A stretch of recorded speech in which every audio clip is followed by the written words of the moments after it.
رہا ہے، یعنی اس لڑکی کا یا لڑکے کا کریکٹر نہیں ٹھیک، وہ لڑکی یا لڑکا دین کے معاملے میں ٹھیک نہیں ہے، اسی طرح لڑکا جو ہے وہ فائنینشلی طور پر اسٹیبل نہیں ہے اور لڑکی ضد کر رہی ہے، اس طرح کی ضد پر جو ہے وہ والدین کو سمجھانا چاہیے، اور اولاد اس پوائنٹ پر غلط ہے۔ اگر وہ چاہے کہ میں پیرنٹس کو بالکل ہی اسکپ آؤٹ کر کے اور اپنی من مانی کروں، جو مجھے بہتر لگ رہا ہے وہی ٹھیک ہے، میں پیرنٹس سے مشورہ ہی نہ کروں، ان کو اس قابل ہی نہ سمجھوں، تو یہاں پر تو پھر سارا قصور اولاد کا ہوگا۔ لیکن اگر آپ نے دیکھا ہے کہ وہ لڑکا لڑکی با کردار ہیں، فائنینشیل ایشو نہیں ہے، ایجوکیشن کا ایشو نہیں ہے، دین کے لحاظ سے اچھے ہیں، تو پھر یہ کاسٹ کا معمولی ایشو بنا کر ہنگامہ کریٹ نہیں کرنا چاہیے اور بچوں کی چوائس کو امپورٹنس دینی چاہیے۔ اللہ تعالیٰ سے دعا کریں اور پیرنٹس کو سمجھانے کی اپنی پوری کوشش کریں، عملاً ان کے سامنے اتنے اچھے بنے، پریکٹیکلی جب آپ مسلمان بنیں گے وہ آپ کے اخلاقیات کو دیکھیں گے کہ ہمارا بچہ جو ہے وہ کتنی اچھی طرح سے زندگی میں چل رہا ہے، ہماری بچی جو ہے وہ کتنی اچھی ہے اپنی زندگی میں، ہمارے ساتھ اس کا کتنا اچھا سلوک ہے، تو انشاءاللہ پیرنٹس مان جائیں گے۔ اور آج کل میں دیکھتی ہوں کہ پیرنٹس جو ہیں وہ اتنی زیادہ ضد نہیں کرتے،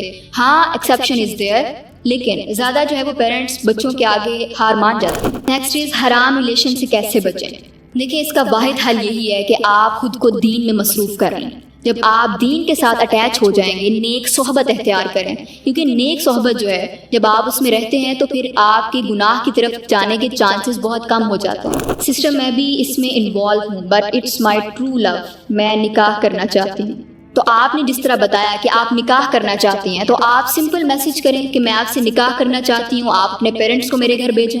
بس سمپل سا میسج آپ نے کرنا ہے، اور یہ آپ کا حرام ریلیشن حلال میں کنورٹ ہو جائے گا۔ جو آپ سے ابھی تک گناہ ہوئے، آپ اس میں ملوث رہیں، اس کے لیے آپ توبہ کریں، اللہ کے حضور سچی توبہ کریں، اس انسان کو بھی کہیں کہ سچی توبہ کریں اور اس حرام ریلیشن کو حلال میں کنورٹ کریں نکاح کے ذریعے۔ نیکسٹ از کوئی ایسی بات جو حرام ہو وہ نہیں ہوتی، بس مختصر اور علم ہے دونوں کے گھر والوں کو، اور بات ہوتی کام کی۔ جیسے آپ نے بتایا کہ گھر والوں کو بھی علم ہے، تو میں جو آپ کے سوال سے سمجھی ہوں وہ یہی ہے کہ آپ کے گھر والے یہ جانتے ہیں کہ آپ دونوں ایک دوسرے کو پسند کرتے ہیں اور آپ کی بات بھی ہوتی ہے۔ پسند تک تو بات ٹھیک ہے، اگر آپ پسند کرتے ہیں تو آپ اپنے گھر والوں کو کہیں کہ اس کے گھر پرپوزل لے کر جائیں، یا اس کو کہیں کہ آپ کے گھر پرپوزل بھیجیں،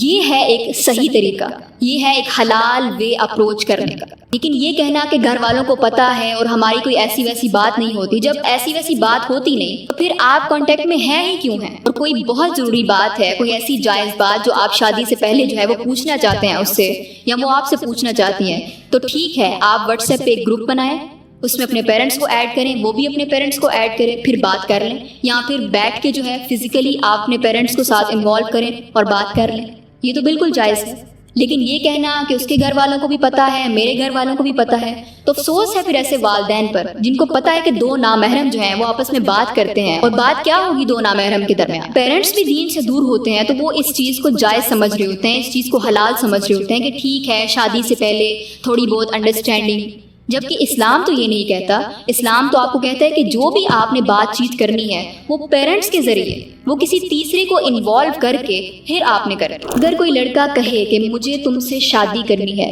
اس لیے مجھ سے کانٹیکٹ میں رہو، تو غلط کہہ رہا ہے وہ، آپ نے اس کی بات نہیں مانی۔ مسئلہ یہ ہے کہ ہماری بولی والی بہنوں کو اس طرح کے جملے بول کر آسانی سے ٹریپ کر لیا جاتا ہے کہ میں نے تو تم سے شادی کرنی ہے اس لیے